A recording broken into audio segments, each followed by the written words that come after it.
I wouldn't be here.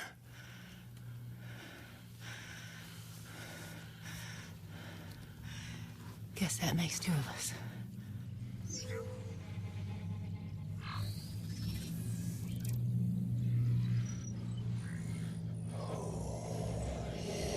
You ain't let go of that rope because you were lusting for that darkly sweet meat.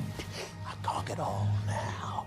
There's a whore with her coconut skin and her sly-wise mask, smiling and worming her way, so you trust and bring her here.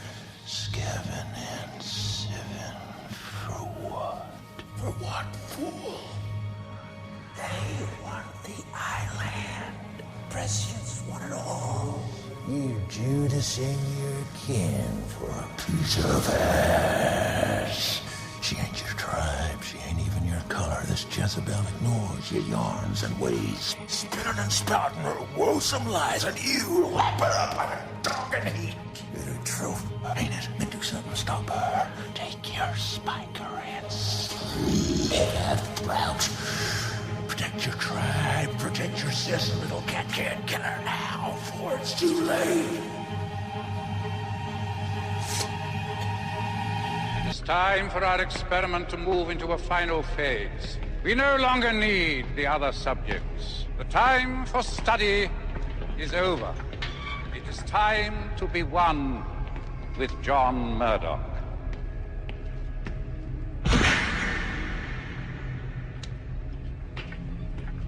It is time, Doc.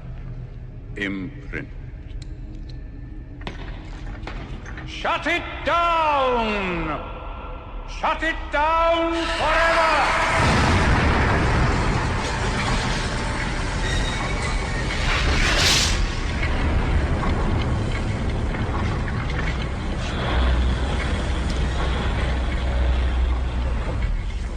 What are you doing? They want to imprint you with their own collective memories. They want to make you one of them, so they can share your soul.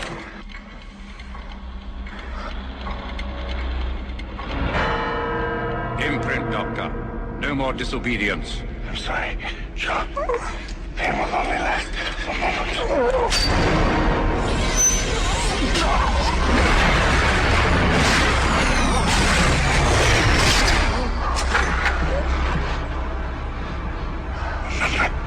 John. You'll rise to greater heights than that, my boy. One day when you're older, you'll understand. That's it, John. Practice makes perfect. Now remember what I told you. Never talk to strangers. John, that's the man. You're probably wondering why I keep appearing in your memories. It is because I have inserted myself in them. All of these memories have been fabricated to teach you about the strangers, give you a lifetime of knowledge in a single syringe. You will survive, John. You will find strength within yourself, and you will prevail. Hi, Uncle Carl. Johnny! Getting the hang of it, John. Maybe one day I'll be working for you. This is the machine the strangers use to amplify their thoughts. The machine that changes their world. You must take control of it. You must make the machine yours. I know you can beat them, John. But you must concentrate. We are infinite awareness, capable of multiple realities and perceiving multiple realities. We've been caught in the bamboozle, which has led to this and this through the control of perception. So who or what is ultimately behind this? Or at least the depth of the rabbit hole we've got so far? Well, they ain't, for a start. Because they're just here today, gone tomorrow, people who are just puppets of a system that's here yesterday, today, tomorrow, and the next day. It's not him. I don't care if he's supposed to be the most powerful man in the world. He ain't. He's another bloody glove puppet. And anyone in that job, the same applies to. It's not him either. Here today, gone tomorrow, presidents and leaders who are replaced by other leaders. But the system, the direction goes on because there's something behind that that's pushing that direction on. And nor even is it the corporations. They're still at the level of playing out the control. It's not actually at the point of creating it. It's not the origin. It's not people sitting around tables. They're still at the point of playing it out.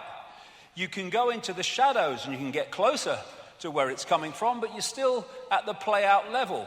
You go even deeper into the rabbit hole, really deep into the web. And that's where you find people like the Rothschilds and such like. You don't see us, but we control your life. But there's levels beyond that, where it's coming from. But where is it? Okay, well, I'm going to cut to the frickin' chase, really. The truth doesn't change because you don't want to hear it. Now, obviously, I can't go into great detail with this. I mean, the perception deception is that bloody big. The whole day is about connecting dots to show the picture. And all I can say is for 25 years, I've been full-time on this, and the evidence has brought me to this conclusion. There's no one out there, you see. All that is, there's no one out there.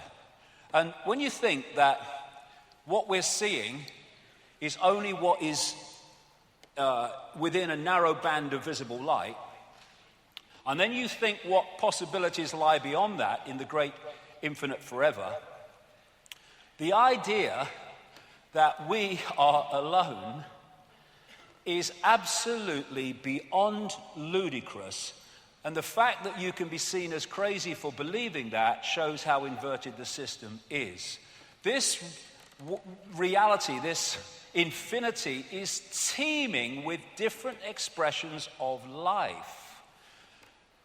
And some of it's interacting with us. This is Professor of Mathematics and Astronomy at Queen's Mary University, London, Bernard Carr. He said, our consciousness interacts with another dimension, actually many other dimensions. Our physical senses only show us a three-dimensional universe. What exists in the higher dimensions are entities we cannot touch with our physical senses. Exactly. So, the idea that we just operate in isolation of everything else is, for me, crazy. So, like I say, I'll cut to the chase. This reality that we're experiencing has been hijacked by a force that some ancient people call Archons, but there's different names right across the ancient world for the same force, the same entities. This is when the penny drops, when all these different names for the gods all over the world turn out to be different names for the same force, because they're described in the same way. And all over the world you see this. In the Far East, Central America, and other places, they're known as the serpent gods. The Zulus call them the Chitahuri, the children of the serpent. They're the Anunnaki in Sumer, Babylon, now Iraq. They're our snake brothers to the Hopi people of North America. They're the star people, many, many examples of that. They are the demons of Christianity. To the Gnostics, they are Archons. And to the Islamic and pre-Islamic world, they're called the JINN. And in their prime form, they are energetic in nature, but they can take form, as I will talk about. So, like I say, they're described so much in the same way, because they're different names for the same thing. So, the Gnostic people, not the Christian Gnostics, the pre-Christian Gnostics, that ran the great library at Alexandria, and they also manifested as the Cathars in southern France. They say that the Archons are made from luminous fire. The Jinn, according to Islamic and pre-Islamic belief, are made from smokeless fire. And you see this correlation of description wherever you go. Now, this, for me, was one of the great finds ever in terms of understanding the nature of what is happening.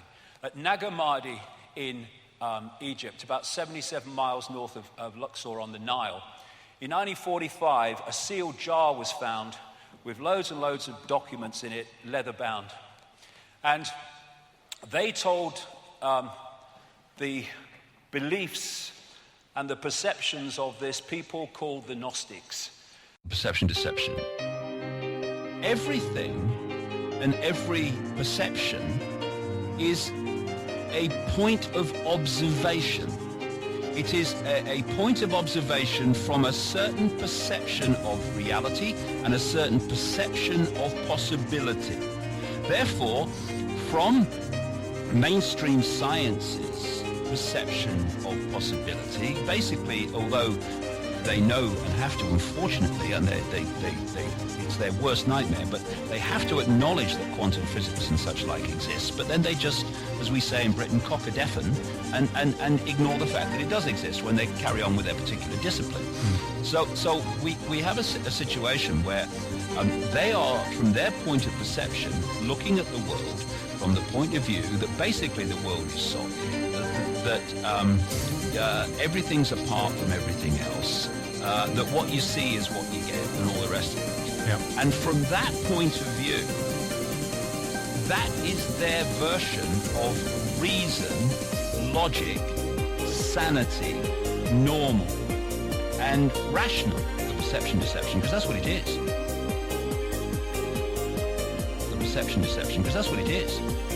But when you move to another point of observation, which says that actually the world is not solid, it's holographic, that everything is connected to everything else, because everything in the end is one infinite awareness having different experiences through different points of observation, different points of attention, then you start to realize that the base form of everything is energy.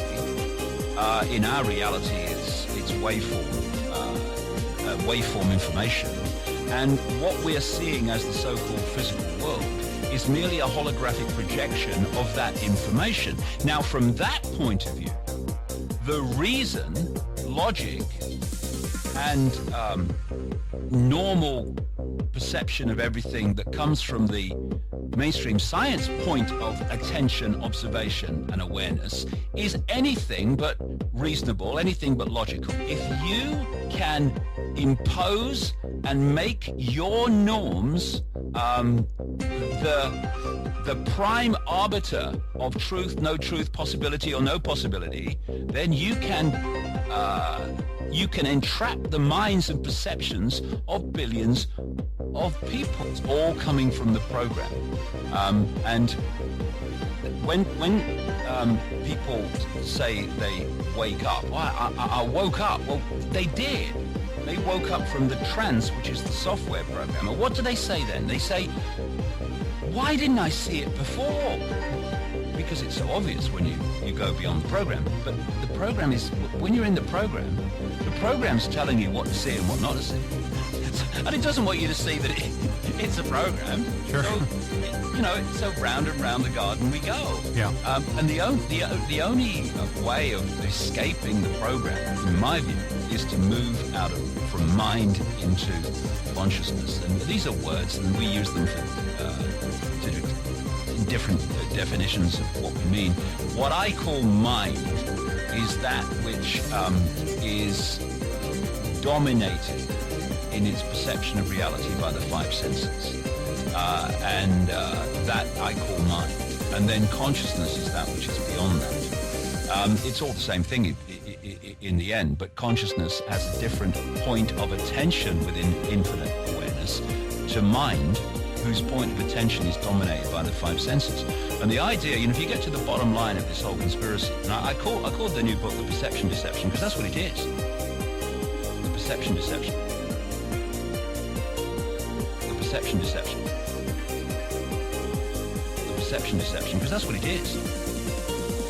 The whole thing's about the deceiving perception and manipulating perception, because once you've got someone's perception, you've got their behavior.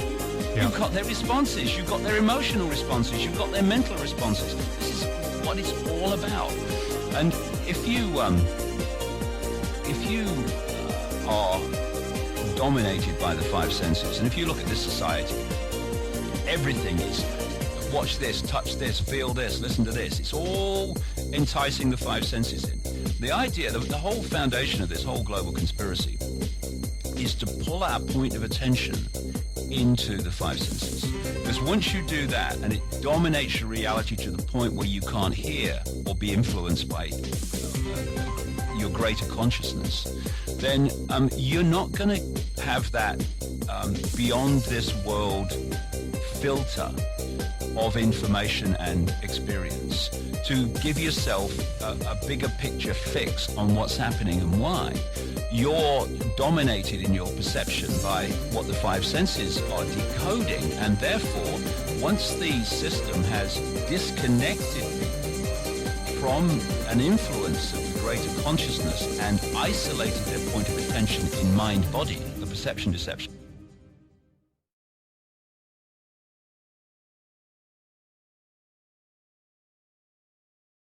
And the Gnostics had a completely different view of reality than religion, which is why the Roman Catholic Church and the Roman Church tried to destroy them wherever they got any strength and any foothold.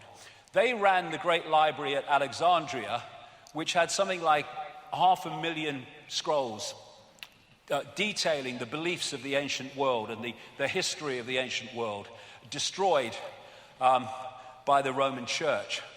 And like I say, the Cathars, who were destroyed again by the Roman Church in 1244, I think it was, at that place in France, Montségur, that fort on the hill where I've been a couple of times. The religious establishment wanted these people destroyed because they were dangerous, because they had the truths they didn't want the people to know about. And this is what these scrolls and this find at Nag Hammadi said.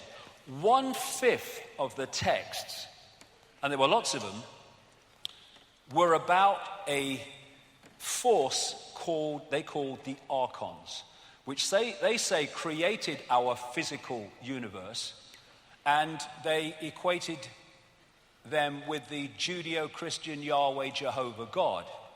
And when you see the Old Testament kill 'em and flog 'em and all that stuff God, it fits precisely with the descriptions of the Archons by the Gnostics. So what they say in these writings, in these texts, is that, well, first of all, Archon means prince, ruler, authorities, or from the beginning. That's why they use the word Archon. They said that the Archons and the Lord Archon, which they called the Demiurge, was a fake god that created our physical or material reality as we perceive it. The Gnostics related the Demiurge, like I say, to the Judeo-Christian Yahweh Jehovah God, and they are inorganic, not resulting from or produced by growth. They are artificial. And they say in these texts that they created the inorganic parts of the solar system, but that the sun, the moon, and the earth were a system that were of itself and different from the rest, which was kind of interesting with what will come later. They said that the Demiurge Archons had no creative imagination and envy humans because we have. They're like cyborgs. Again, we're coming back to the inorganic. Like cyborgs, a robotic race that can imitate but not innovate. And the word they used was counter-mimicry. Now, what they were saying, in effect, is if you gave these Archons a blank sheet of paper, they could create nothing on it. They don't have that creative imagination, that what was called intentionality.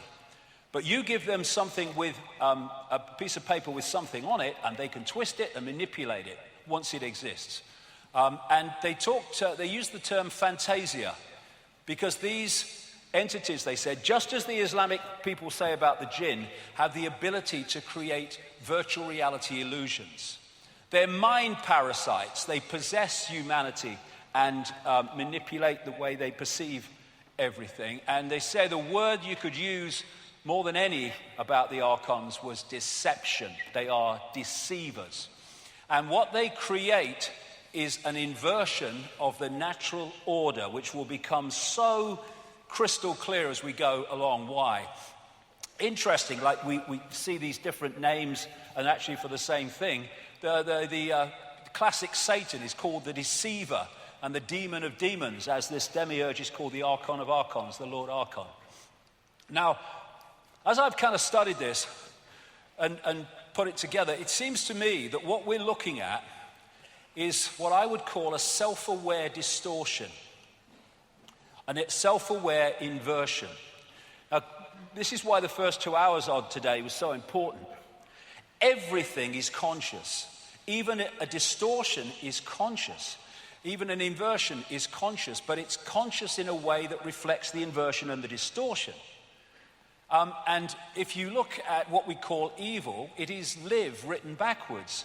Evil is simply an inversion of life, an inversion of perception, and evil is extreme ignorance, which is the inversion of truth and awareness.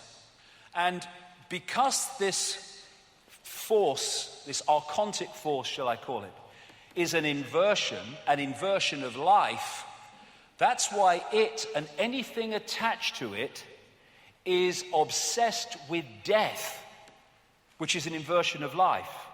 And so you get the Satanists who worship these gods in their rituals obsessed with death. That's why they're attracted to churchyards and cemeteries and stuff. And so the death cult, which is what this archontic force and its followers are, is about destroying. It's about killing. And whereas the natural order is about life and abundance. And so when you look at the way the system, the archontic system that I'll come to, is destroying life. It's destroying life in war, but it's destroying life, the natural world. And it seems a contradiction, but it's not, because that's their world.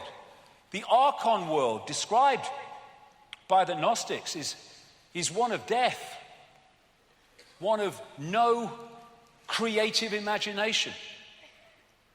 It's a death cult, and all this pollution and environmental devastation is absolutely what it wants, because that's its reality. And the other thing about the archontic mind is it's what we call psychopathic. They're psychopaths, the definition of which is this: no empathy, no remorse, no empathy, no ability to put themselves in the feelings of those that suffer the consequences of their actions. Once you have no empathy, you have no limit to what you will do, because you have no emotional consequence for doing it. No remorse for what you do, no shame. Parasites overwhelmingly. Why? Because they have no creativity of their own, so they have to parasite off the creativity of the target population. That's what the system does. Look at banking. What else is that but an exercise in parasites?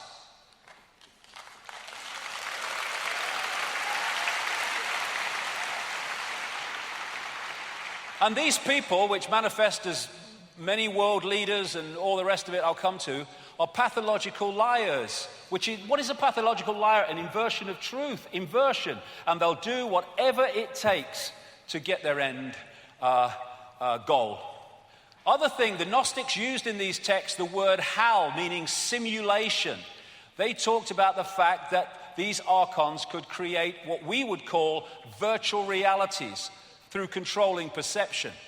They said about the archons, they make something appear to happen that does not happen. They can induce a virtual reality experience in the translation. And what do the Islam and pre-Islamic world say about the jinn? They can manipulate humans by creating illusions. This will become big time relevant the longer we go into this 2 hours. So we're back to this, that what our reality does or is, it's possibilities and probabilities folded into existence by perception. So this whole archontic system is about programming our perception, programming a distortion of our perception, an inversion of our perception, which is why we live in a madhouse, because it's an inversion of the natural order. So the idea is to disconnect the human mind, the human droplet, from the ocean, and lock us into this tiny set of frequencies, which then we perceive as all that there is to see, and gotcha. Something's wrong.